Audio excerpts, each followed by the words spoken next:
ഇത് കട്ട്നട്ട് എന്ന് പറയുന്ന ഒരു നട്ട്സ് വെറൈറ്റിയിൽ പെടുന്ന ഒരു ചെടിയാണ്. ഇതാണ് ഇതിൻ്റെ കായ. ഇതെന്ന് പറഞ്ഞാൽ ഇപ്പം 3 വർഷമായി. 1.5 വർഷം ആയപ്പം മുതൽ ഇത് കാച്ചു തുടങ്ങി. നട്ട് 1.5 വർഷം ആയപ്പോൾ ഈ ചെടി കാച്ചു തുടങ്ങി എന്നുള്ളതാണ്. എല്ലാ സമയത്തും ഏതെങ്കിലും ഒരു ഭാഗത്ത് പൂ വന്ന് കാച്ചുകൊണ്ടിരിക്കും. കാച്ചു തുടങ്ങിയാൽ കുറെ ബ്രാഞ്ച് ആയാലും മിക്കവാറും ഉള്ള സമയത്തെല്ലാം കായ ഉണ്ടാവും.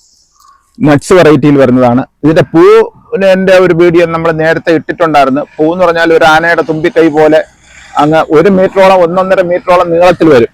ഇത് ആ പൂ പൊഴിഞ്ഞു പോയ ശേഷം വന്ന കായാണ്. ഇതാണ്ട് ഇവിടെ ഒരു പോലെ കായ ഉണ്ടോ?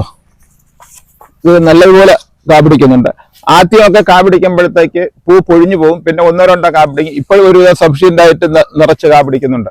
പക്ഷെ ഇതെല്ലാം കാ പിടിച്ചതാണ്. കായെല്ലാം ഇറുത്തെടുത്തതാണ് നമ്മൾ.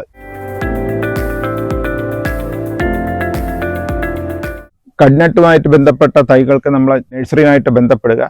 നഴ്സറിയുടെ പേരും അഡ്രസ്സും വീഡിയോ കൊടുത്തിട്ടുണ്ട്.